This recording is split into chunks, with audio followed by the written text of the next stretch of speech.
Assalamualaikum warahmatullahi wabarakatuh. Alhamdulillah, alhamdulillahirabbil alamin. Hadana li hadza wa ma kunna linahtadiya laula an hadana Allah. Asyhadu an la ilaha illallah wa asyhadu anna Muhammadan abduhu wa rasuluhu la nabiyya ba'da. Allahumma shalli wa sallim wa barik ala sayyidina wa habibina wa syafi'ina wa maulana Muhammadin wa ala alihi wa sahbihi wa junudihi wa ansarihi wa man jahada fi sabilillahi ila yaumil qiyamah. Ayyuhan nas ittaqullaha haqqa tuqatih wa la tamutunna illa wa antum muslimun. Sadaqallahu wa sadaqa rasul karim. Alhamdulillahirabbil alamin. Mari kita lanjutkan lagi. Ya kaum muslimin rahimakumullah. Kemarin kita sudah sampaikan bagaimana jawaban dari orang-orang yang ingkar kepada Ibrahim agar mereka menyembah Allah. Namun yang terjadi adalah mereka malah berusaha membunuh Ibrahim alaihissalam dengan cara membakar.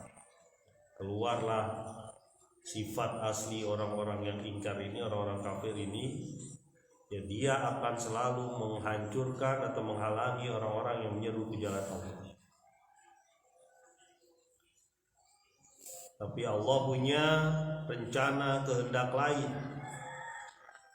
Api yang selama ini ada di pikiran manusia hanya bisa untuk membakar, menghancurkan, menghanguskan banyak barang, ternyata menjadi tidak berarti apa-apa di hadapan kekuasaan Allah, dan merupakan tanda-tanda, ayat-ayat bagi orang-orang yang mau beriman. Nah, ini orang-orang yang mau beriman ini perlu mempelajari bagaimana kisah Ibrahim, bapak para nabi.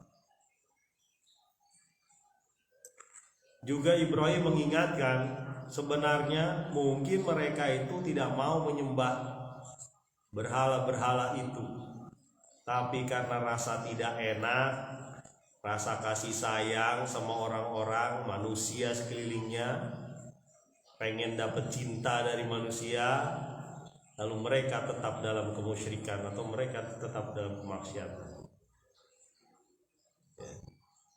Padahal itu bakal menjadi kerugian baik di dunia atau di akhirat. Mereka di akhirat juga saling mengingkari, saling mengutuk, saling melaknat karena tidak beriman di waktu di dunia. Api yang tadinya membakar Ibrahim menjadi bahan bakar bagi mereka di akhirat, yaitu di neraka. Tidak ada satupun yang bisa menolong. Mari kita lanjutkan di ayat yang ke-26 surat Al-Ankabut, ayat yang ke-26.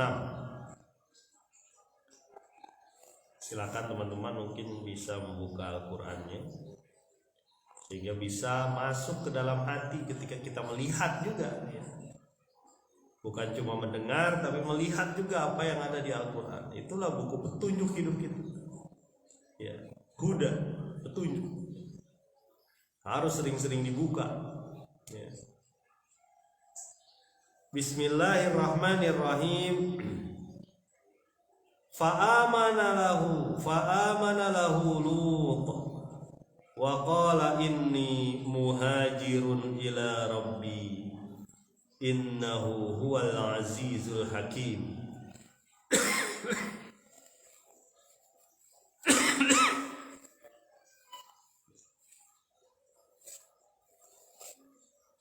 Lalu berimanlah seseorang yang bernama Lut.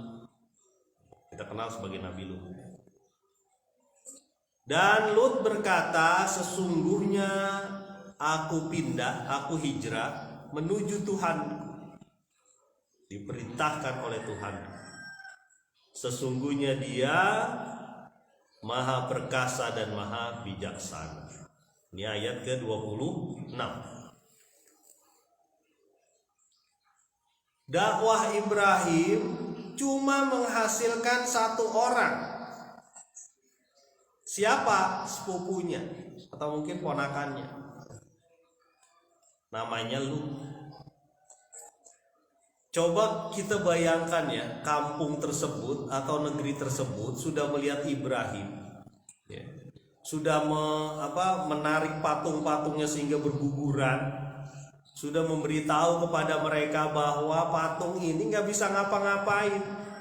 Kalau dia bisa ngapa-ngapain, dia pasti menahan diri dari orang yang mau menghancurkan dia. Ya. Itu sudah dibuka tuh wawasannya sama Ibrahim. Tapi apa yang mereka lakukan? Tetap saja, itu yang tadi saya bilang, kasih sayang kepada manusia itu. Mendapatkan cinta dari manusia, tapi tetap dalam kemusyrikan, tetap dalam kemaksiatan. Ya. Apa yang terjadi? Dia juga mereka melihat bagaimana Nabi Ibrahim mendapat mukjizat, tahan api. Kita yang menyaksikan, mungkin kalau pada saat itu kita ada di tengah-tengah negeri Ibrahim pada saat itu pasti horor sekali. Orang bakal dibakar, lagi hidup, bukan lagi mati. Ada sebagian tradisi di kepercayaan tertentu, setelah mati dia dibakar, ya. Tapi Ibrahim ini lagi hidup, pasti itu luar biasa itu. Pasti ramai sekali, walaupun pakai kabar burung atau pakai kabar onta atau pakai kabar kuda, disampaikannya lewat burung, onta dan kuda, ya. Itu pasti ramai.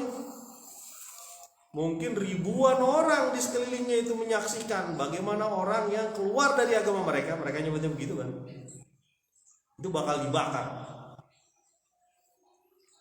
Apa yang terjadi? Akhirnya dia keluar. Ada satu hadis yang disampaikan oleh Rasulullah SAW. Ketika Ibrahim masuk ke api itu, apa yang dia sebut? Hasbunallah wa ni'mal wakil. Cukuplah Allah. Allah lah pelindung, sebaik-baik pelindung. Cukup Allah. Ya. Itu jadi doa tuh ya. Hasbunallah wa ni'mal wakil. Cukuplah Allah. Dialah sebaik-baik pelindung. Lalu api itu jadi dingin ya, atas kehendak Allah. Jadi hal-hal yang bagi kita mustahil, bagi Allah itu nggak ada masalah. Ya. Dulu nggak kebayang tuh ya waktu kejadian Palu. Kita nggak kebayang bagaimana. Ya. Ada Neneng Tangerang, mudah-mudahan usahanya berkah terus, menyediakan makanan untuk berbuka ya, berbuka termasuk catering yang halal dan thayyib. Saya sudah merasakan iklan-iklan. Jadi kalau kita perhatikan bagaimana Nabi Ibrahim masuk ke api, mengatakan hasbunallah wa ni'mal wakil. Cukuplah Allah sebagai pelindung, cukuplah saja Allah. Allah sebaik-baik pelindung. Ya. Itu juga yang dikuatkan di Musa, Allahumma, dikuatkan di Nabi Muhammad SAW, innallaha ma'ana, Allah bersama kita. La tahzan Abu Bakar. Jangan takut Abu Bakar. Ya, walaupun orang-orang ini sudah sampai mulut gua mau membunuh kita, apa yang terjadi? Allah yang punya tentara. Allah yang punya junud, punya tentara. Gampang aja orang berbalik dengan cara apa? Laba-laba. Nanti ada ceritanya. Ada apa? Ada burung merpati yang bertelur di situ, japati, burung dara. Mana mungkin ada orang masuk ke dalam? Ayo kita balik, salah dia itu petunjuk jalan kita. Gitu. Innallaha ma'ana, la tahzan, jangan khawatir. Sampai ada bukunya itu, ulama Aid Al-Qarni kalau nggak salah namanya. La tahzan, jangan khawatir.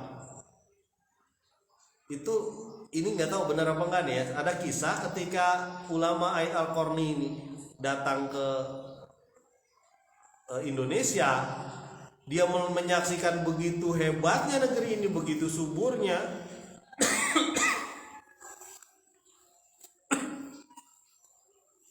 Sampai dia mengatakan, mungkin kalau saya tinggal di Indonesia saya nggak menulis buku La Tahzan. Saking subur makmurnya Indonesia itu, subur lah terutama. Ya. Beda dengan beberapa negeri di daerah Timur Tengah.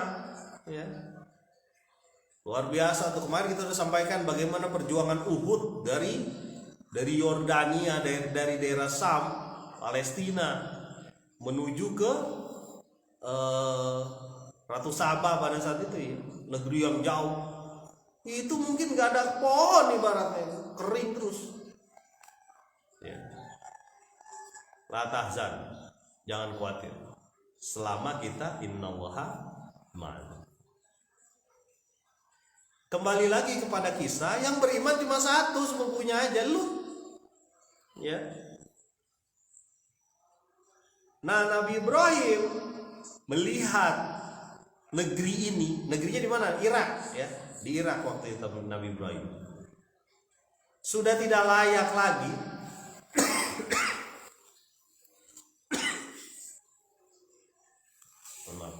sudah tidak layak lagi untuk diseru, diberikan mukjizat luar biasa. Tak ada yang beriman kecuali satu orang. Apa yang dilakukan mereka berdua? Ya, dengan keluarganya. Ya, Ibrahim dengan Lut, Ibrahim dengan keluarganya waktu itu. Akhirnya dia hijrah. Ya, dalam satu riwayat disebutkan hijrahnya menuju mana?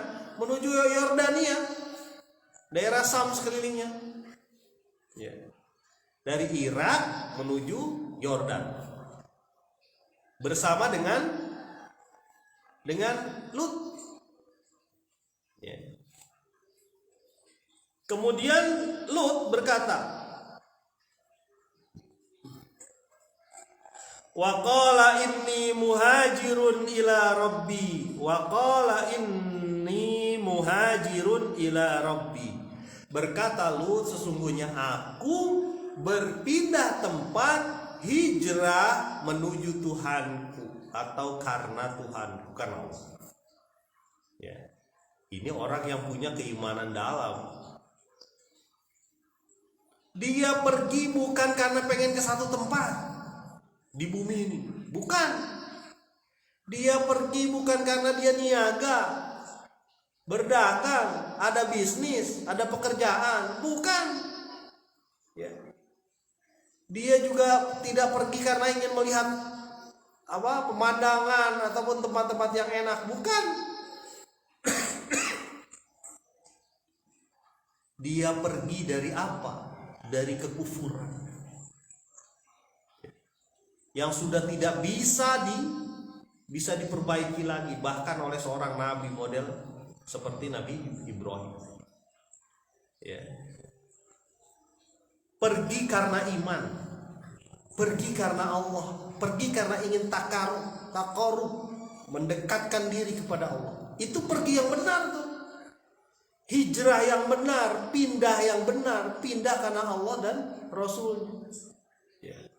Fahijratuhu ilallahi wa rasuli. Kalau dia niatnya hijrah kepada Allah dan Rasulnya, dia hijrah ke situ. Ya. Jangan sampai hijrah karena pengen nikah ataupun dapat wanita yang dia sukai. Ya. Nah, hijrah Qais ya, itu disebutkan. Ya, awim roatin yang kihuha, atau karena wanita yang ingin dinikahinya.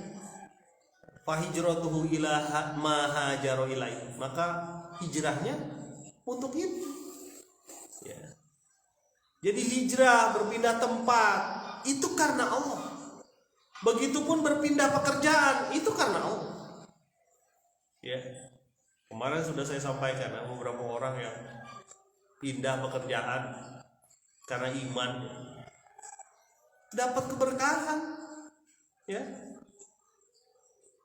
Bisa saja di satu pekerjaan, benar sih pekerjaannya halal, betul.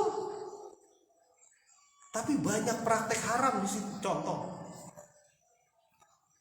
Ya. Misalnya di satu pabrik apa aja? Ya. Ada peraturannya tidak boleh membawa barang apapun keluar pabrik. Kalau Anda diketahui itu dilaporkan ke kepolisian, karena itu bagian dari kejahatan. Ya. Ya, ada satu kisah ini saya sampaikan juga, kayaknya pernah saya sampaikan. Ada seseorang menceritakan dia di satu pabrik industri, ya. Salah satu industri itu menyuplai ini pendingin pada mobil. Di satu pendingin ada jenis di mesin pendingin itu, di bagian kompresor kalau nggak salah ada satu bagian kecil, satu kotak gitu, kurang lebih isinya 10. Ya, dulu tahun berapa itu ya diceritain, tahun 2000 kalau nggak salah ya. 10 itu satu kotak harganya 100.000 satunya kalau nggak salah, lumayan besar sih, sejutaan, 700.000 sampai sejutaan. Nah, suatu ketika, kotak ini kotak yang berbahaya kalau tidak ada, karena bisa tidak dingin AC-nya kalau nggak ada itu, kira-kira gitu, AC mobil. Kemudian sampai berapa bulan orang yang menerima ini, ya, penerima dari supplier ini, itu komplain terus, selalu ada yang hilang dari kotak kecil itu, selalu ada. Ya. Karena kotak kecil itu ditumpuk sama barang-barang yang besar tuh, ada kompresor, ada apa ya, udara macam-macam ya, ada selang, ada ditumpuk barang gitu. Selalu ada yang hilang sih. Diselidiki, ternyata ada salah seorang karyawannya, ya, yang punya servis AC mobil. Coba bayangkan ini. Dia punya servis AC mobil. Nah, setiap hari atau beberapa hari sekali dia ambil satu. Setelah ketahuan, saya nggak tahu lagi cerita kayak gimana, entah dia dipecat atau apa. Tapi sejak itu perusahaan tersebut memerintahkan kepada delivery man, namanya petugas pengangkutnya, delivery man, untuk selalu megang kotak itu di depan sopir truknya. Jadi khusus sebelum sampai ke barang masuk ke gudang, kotak itu disampaikan dulu ke penjaga gudang. Ya. Coba kita bayangkan kalau praktek-praktek itu kita lakukan, sama aja dengan pembohongan, pencurian. Ya. Kalau itu udah berlaku banyak, udah biasa saja begitu, ya keluarlah kita.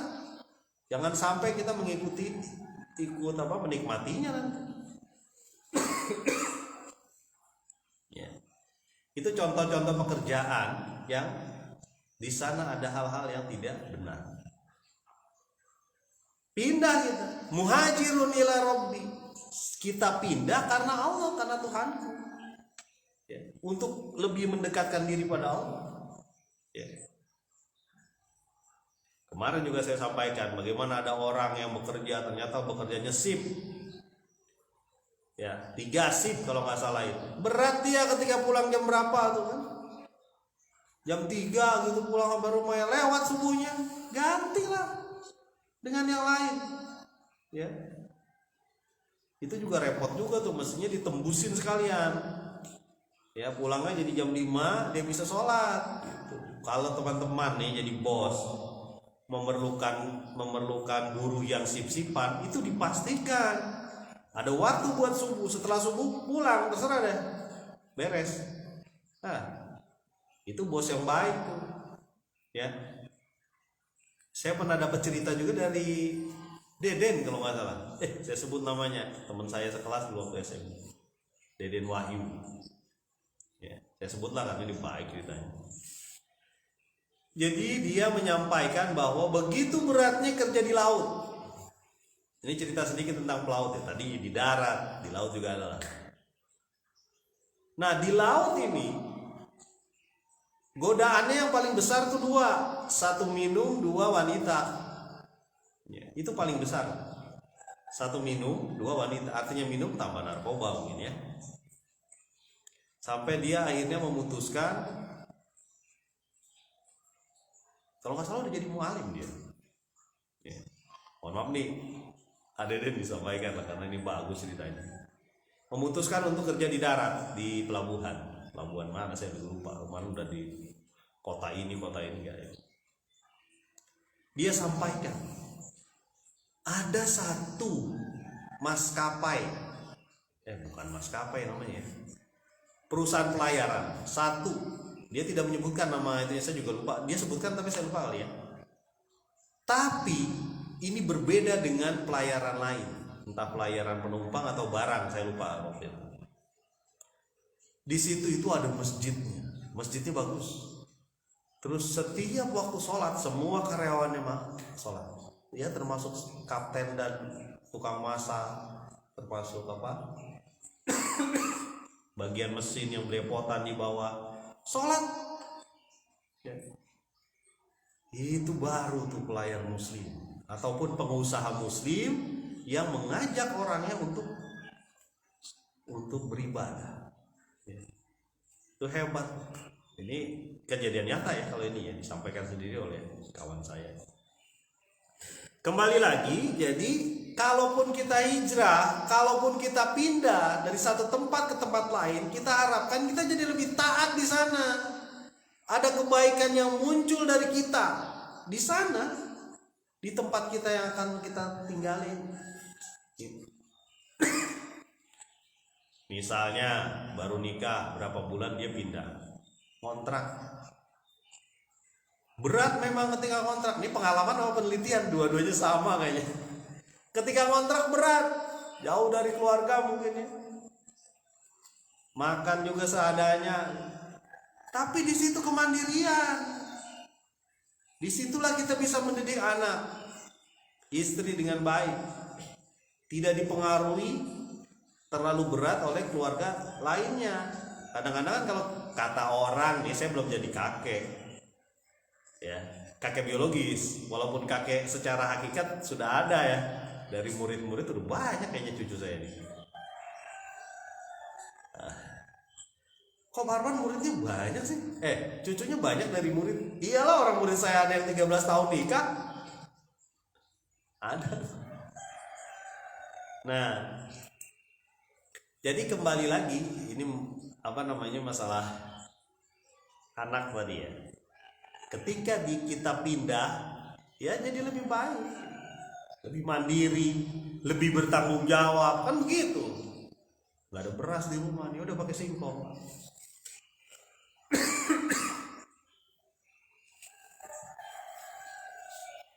Maaf. Kita lanjutkan lagi ya. Jadi itu Lut berkata begitu. Lut itu murid sekaligus saudaranya Ibrahim. Alhamdulillah ya, dapat satu tuh. Ya, diajak menuju Allah mau. Ya. Innahu huwal azizul hakim. Sesungguhnya Allah dialah yang maha perkasa dan maha bijaksana. Nggak usah takut, dia perkasa. Dia gampang aja membuat api menjadi dingin. Dan dia hakim. Dia bijaksana, dia tahu apa yang kita pikirkan, apa yang akan kita lakukan, dia tahu. Pokoknya kalau kita sudah melakukan amal karena Allah, sisanya serahkan. Allah yang memberi hasil, Allah yang memberi pahala, Allah yang memberi ganjaran. Jangan disebut-sebut. Ya. Ada kan begitu tuh. Biasa nyebut-nyebut tuh, naudzubillah. Kadang-kadang kita juga bisa kepleset ini. Bukan cuma teman-teman ya, saya juga. Menyebut-nyebut amal. Ini berat ini memang. Amal kita sebut-sebut. Wih keren. Bapak kamu ya yang wakafin tanah buat majelis taklim itu? Iya, kalau nggak ada bapak saya tuh nggak ramai kayak gitu majelis taklim. Itu nggak pernah didoain malah bapak saya itu. Mestinya didoain. Udah nggak usah pusing. Allah pasti kasih ganjaran. Wah itu masjid itu. Wah. Wakaf tanah bapak saya ini setengah. Tapi saya nggak pernah dengerin tuh ibu-ibu majelis taklim Sumaila Ruhi misalnya ya, Sumaila disebutin bawa bapaknya dia. Kang Tajudin apa kabar? Jangan khawatir, yang namanya amal tuh nggak tertukar. Yang namanya pahala ganjaran itu nggak saya jadi belibet begini nih. Nggak tertukar, enggak. Kayak sekarang nih bulan puasa. Kemarin saya sudah sampaikan, asyamuli wa ana ajzibi. Bulan puasa itu untukku. Ya. Dan aku sendiri yang akan memberi ganjaran. Makanya ini kesempatan ini. Kalau perlu kantong kita nih dikeluarin deh, gimana caranya tuh? Infak segini, infak segitu. Gak bisa infak pakai uang, pakai senyum, pakai sedekah, pakai memberi buka kepada orang, ya. Walaupun itu cuma segelas air, sepotong kurma. Ya, silaturahim, sampaikan. Sapa tetangga, nanya kabar orang tua, nanya kabar saudara. Puaskan diri kita dengan ibadah Ramadan di sini, puaskan. Ya, sepuas-puasnya karena ini hadiah yang Allah berikan. Ya, ini kebetulan kita ngomong di bulan Ramadan ya. Kalau bulan lain ada fadilahnya juga. Kita puaskan, ya. Kita kurangi racun-racun ataupun pencuri-pencuri waktu Ramadan. Kemarin sudah saya sampaikan ya, pencuri-pencuri waktu Ramadan ya. Ada seorang ustadz yang menyampaikan tuh, masya Allah, mudah-mudahan Allah berikan pahala lah bagi dia karena keikhlasan dia. Diingatkan tentang pencuri-pencuri waktu Ramadan. Ya, ngabuburit mencuri waktu gak? Ya kalau kebangetan kelamaan dengan baca Quran. Ya, kalau buat nyegarkan sebentar bolehlah. Ngabuberang gimana Pak? Ngabuberang ya baca Quran kan, sholat duha, sholat apa gitu ya. Itu ada kawan itu buat jadwal Ramadan nih. Ini saya sampaikan sedikit, bagus jadwalnya. Pertanyaannya kita kuat apa enggak, gitu aja masalahnya.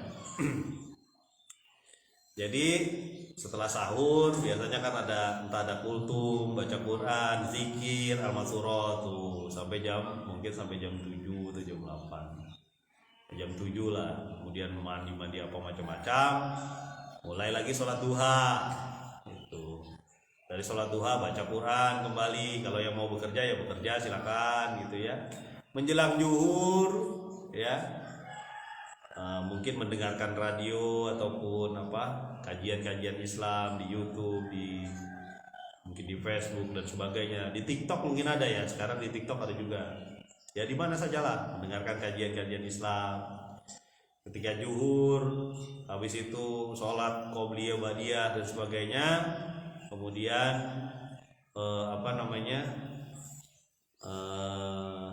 mungkin istirahat atau tidur dan sebagainya. Dari itu mungkin baca Quran kembali menjelang asar kan. Ya. Kadang-kadang boleh juga di beberapa waktu lain. Habis itu zikir. Kemudian mungkin malamnya bisa sedekah, atau siang harinya ketika di jalan ada yang perlu kita bantu, kita bersedekah. Dan sedekah bukan cuma menunggu ada orang miskin. Enggak.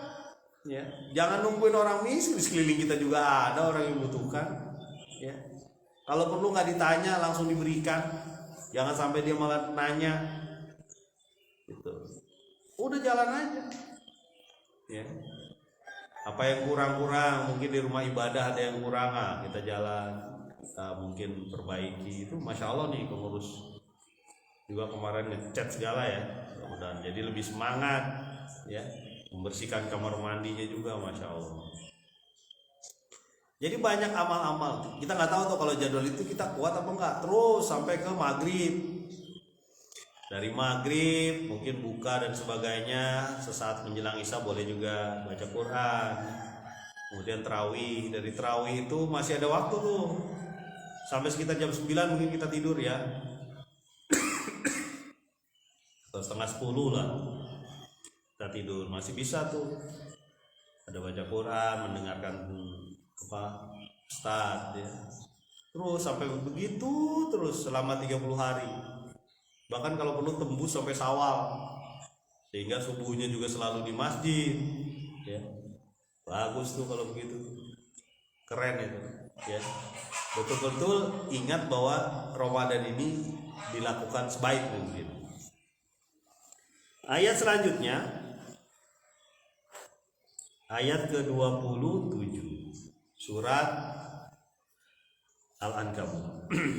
Jamaah Kampung Taqwa Astagfirullahaladzim, Kampung Aspak dan Kampung Gunung Letik Tengah serta kampung-kampung lain lah di Indonesia atau di luar negeri ya. Nah, ada juga yang kadang mampir melihat mendengar, terutama negeri-negeri berbahasa Indonesia atau berbahasa Melayu ya, yang masih bisa lah 80% lah mungkin bisa. Ayat ke-27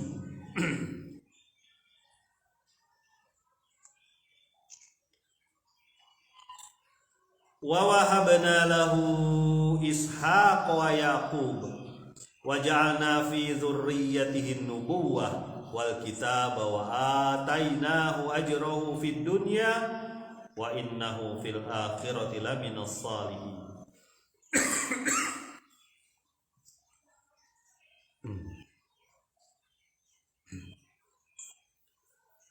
Dan kami kurniakan kepada dia Ibrahim anak-anak, yaitu Ishak dan Yakub cucunya ya, termasuk Ismail ya. Dan kami jadikan pada anak keturunannya ya, zuriatnya an-nubuwah wal kitab, nabi, kenabian dan kitab suci ya. Dan kami berikan kepada dia ajrohu, ganjaran di dunia ya, fid dunya wa innahu fil akhirati laminas sholihin, dan sungguhnya dia di akhirat termasuk orang-orang yang soleh. Ini diberikan ganjaran ketika dia hijrah ya, keluar dari kemusyrikan, kekufuran. Nabi Ibrahim bersama satu ponakannya Lut dan keluarganya diberikan apa? Diberikan keturunan. Karena keturunan itu penting. Untuk apa? Untuk melanjutkan dakwah. Untuk melanjutkan seruan kepada Allah. Ya. Jadi kalau punya anak itu ya seperti ceritanya Yakub. Ya, ketika mau meninggal Yakub nanya. Ya. Ma ta'budu min ba'di? Apa yang engkau akan sembah setelah aku meninggal? Tuh Yakub begitu. Ini disebut Yakub ya kemarin. Yang tadi. Jadi dikumpulkan itu. Ya, Kang Junaidi apa kabar? Mudah-mudahan tetap semangat berpuasa. Ya kabar. Ketika Yakub ini dikelilingi oleh anak cucunya lah kira-kira nih. Ketika mau meninggal, apa yang dia tanya? Dia bukan ngebagi-bagiin sawah di sini buat kamu ya. Ini mobil saya yang 10 biji buat kamu nanti bikinin rental. Ya, ini perusahaan butik saya yang perempuan tolong dikerjakan ya.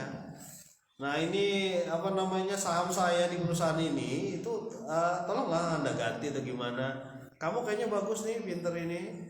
Nah, ini untuk kuda-kuda saya, itu kuda-kuda bapak ini banyak kudanya nih. Kamu bisa kayaknya tuh rajin di peternakan tuh. Nah, kamu buat kamu ya. Enggak. Apa yang dibilang oleh Yakub? Mata ta'budu min ba'di? Apa yang bakal kamu sembah setelah aku meninggal? Itu pertanyaan bapak yang hebat. Dia mikirin anaknya mau menyembah apa ya. Dia nggak pikirin hartanya, nggak pikirin yang lain, tapi sembahan anaknya. Apa jawab mereka? Kami akan menyembah Allah, menyembah Tuhannya Nabi Ibrahim, Nabi Ismail menyembah Tuhannya Nabi Ismail, Tuhannya Nabi Yakub, Ishak. Ya. Ilaha wahida, kata anak-anaknya, Tuhan yang satu. Tuh, senenglah Nabi Yakub dibilang begitu. Banyak turunannya ya, Nabi Ibrahim yang menjadi nabi, dapat kitab. Ya, kitab coba ada berapa kitab? Mungkin masih ingat ya. Musa, Taurat, Zabur, Daud, ya. Injil, Nabi Isa. 3 kitab dari keturunan Nabi Ibrahim lewat jalur Ishak. Lewat jalur Nabi Ismail, Rasulullah Nabi Muhammad SAW. Doanya terkabul. Kemarin kita sudah sampaikan, wa min zurriyati. Ya. Jadikanlah kami itu sebagai imam dan anak keturunanku, kata Nabi Ibrahim. Iya, kata Allah, asal dia tidak zalim. Yang zalim nggak bisa. Ya. Karena ada anak keturunannya Ibrahim yang zalim. Sebagian kaum Bani Israel zalim, bahkan membunuh Nabi. Ya, Bani Israel. Israel itu siapa sih? Yakub tuh, nama lainnya Israel. Bani Israel itu anak-anaknya Yakub. Jadi mungkin di level pertama itu masih bisa bertahan. Level selanjutnya mungkin berat. Sehingga ada anak-anaknya yang bahkan membunuh Nabi. Jadi memang nggak ada jaminan. Bapak kita imam, bapak kita sering ke masjid, lalu anaknya jadi begitu, nggak ada jaminan. Itulah pentingnya kita dakwah. Kita seru terus kepada Allah. Termasuk ketika kita sudah jadi kakek-kakek, punya anak, punya anak benar, punya anak, punya cucu, bahkan punya buyut, ajak mereka semua ke jalan Allah. Muhajirun ila Rabbi, pindah kita, bergerak kita menuju Allah. Jangan diam aja anak kita nggak bangun waktu subuh. Biarin Pak, dia udah gede sih, nggak bisa begitu. Dia memang dapat dosanya, tapi kita yang melahirkan dia. Kalau kita laki-laki ya. Dari kita lah darah dia ada. Wajib untuk nyampaikan. Ayo. Dia kan udah punya istri Pak, berarti udah dewasa. Sampaikan weh. Ayo bareng-bareng yuk. Subuh bareng ayah teh. Bareng-bareng kita mungkin ngaji. Bapak cerita tentang ngaji-ngaji, saya sendiri belum bisa Pak ngaji. Ayo berangkat ngaji.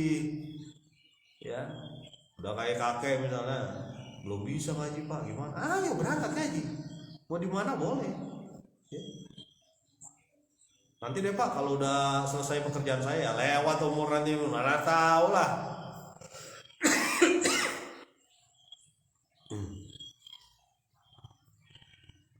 Jadi tadi masalah keturunan dibutuhkan, dikasih oleh Allah pada Nabi Ibrahim. Ya. Wa atainahu ajrahu fid dunya, kami berikan ajar, kami berikan dia balasan dia di dunia. Selamat dari api dia kelihatan langsung. Di dunia juga diberikan kehidupan yang nyaman. Iya betul. Ya. Selamat ya, Nabi Ibrahim. Wassalamun ala Ibrahim, maka selamatkan atau selamatlah ke atas Ibrahim. Ya. Ini generasi Ibrahim ini perlu kita kuatin ya. Sampai ada lagunya ya, senada lewat Trie Utami kalau nggak salah. Belajar dari Ibrahim, belajar takwa kepada Allah. Fales suaranya kalau lagi puasa. Kalau nggak puasa sama juga fales. Belajar takwa kepada Allah. Senada yang salah satunya yang populer karena juga senada grup nasib. Di dunia dia dapat ajar. Selanjutnya wa innahu fil akhirati laminas sholihin, di akhirat dia menjadi orang-orang soleh, bahkan menjadi penghulunya, pemimpin orang soleh. Ya. Jadi teman-teman kadang-kadang suka berpikir begitu, kita udah berdoa lama-lama, mana hasilnya? Berhenti dia berdoa. Ya. Jangan kayak gitu. Kita terus berdoa, beramal. Ya, wa tawasau bil haq, wa tawasau bis sabr. Seluruh perbuatan ma'ruf itu adalah sedekah. Kullu ma'rufin shadaqah. Semua kegiatan kebaikan, bahkan menyingkirkan duri, merupakan cabang iman. Ya. Ini mah repot nih kita nih. Kalau bisa jalanan tuh dipampet-pampet sama kita, ini kan tanah saya, terserah saya mau naruh di mana nih pagar. Boleh, karena itu namanya hak dia, tapi dia akan menjadi bahan omongan. Susah banget masuk ke sini. Ya kan? Sampai ada di satu kampung tuh jalanan malah dipakai. Ya. Untuk apa? Untuk niaga dia, untuk kepentingan dia. Umar bin Khattab itu mengatakan begini, kalau ada kuda terperosok di lubang karena sulitnya jalan, itu Umar bertanggung jawab. Ada kuda nih mungkin di daerah jauh negeri dia, terperosok di lubang gara-gara masalah jalan, itu Umar bertanggung jawab. Artinya apa? Itulah pemimpin. Pemimpin itu berbuat baik semampu mungkin, termasuk merapikan jalan. Ya. Kalau jalan dari warung borong ke itu sekarang lumayan tuh, goyang-goyang begini nih. Jalan nih dari warung borong ke arah Pasar Campea. Wah, itu luar biasa. Mungkin banyak juga yang jatuh kalau di situ. Ini sekarang ya, di April ini masih begitu, karena kemarin saya ke sana begitu. Luar biasa itu. Makanya itu pun kebaikan, jangan salah ya. Membereskan tempat umum itu kebaikan. Ya. Ada jalan, ada kamar mandi, ada WC, ada air, itu kebaikan. Ya. Kalau perlu bongkar itu biar jadi bagus. Rapikan. Ya. Nah, ada satu lagi kebaikan yang suka dilupakan. Apa itu? Kebaikan untuk merapihkan apa yang kita buang. Nah, ini salah nih. Apa yang kita buang kadang-kadang udah silakan aja lah kemana-mana. Jadi wajar ya kalau kampung ini saya sebut kampung ini ya, belum tentu di kampung lain, tingkat penyakit pernafasan tinggi nomor 1 ya, karena sanitasinya nggak benar. Kemudian diarenya juga tinggi, sakit perut lah, ini itu ya, lalat di mana-mana. DBD-nya juga, termasuk saya juga kena kemarin DBD ya, tahun berapa saya kena. Kenapa? Dibuang aja, plastik lah, apalah ya, busuk lah dia di situ, wanginya kemana-mana. Dia lupa bahwa setiap yang kita buang, apa yang kita lakukan, itu nanti Allah minta pertanggungjawabannya. Ya. Udah busuk, ada lalat, ada nyamuk bertelur di situ. Yang teman-teman perlu ketahui, nyamuk itu bisa 500 meter radiusnya. Kalau ada 500 meter radius kampung ini, banyak tempat-tempat genangan gara-gara sampah, gara-gara ini. Sekarang bertanggung jawab kita, pasti ditanya sama Allah. Soalnya paling enggak dimusnahkan atau dipisahkan atau dibuat. Karena itu bagian dari kehidupan kita. Jangan kita masukkan sesuatu ke tubuh kita lupa apa yang kita keluarkan. Ditaruh di mana yang kita keluarkan itu. Ya. Ini bagian dari kebaikan, teman-teman. Ya, mudah-mudahan kita semangat itu. Mudah-mudahan juga kita menjadi orang-orang yang mengikuti jalannya Nabi Ibrahim. Subhanakallahumma wa bihamdika asyhadu an la ilaha illa anta astaghfiruka wa atubu ilaik. Assalamualaikum warahmatullahi wabarakatuh.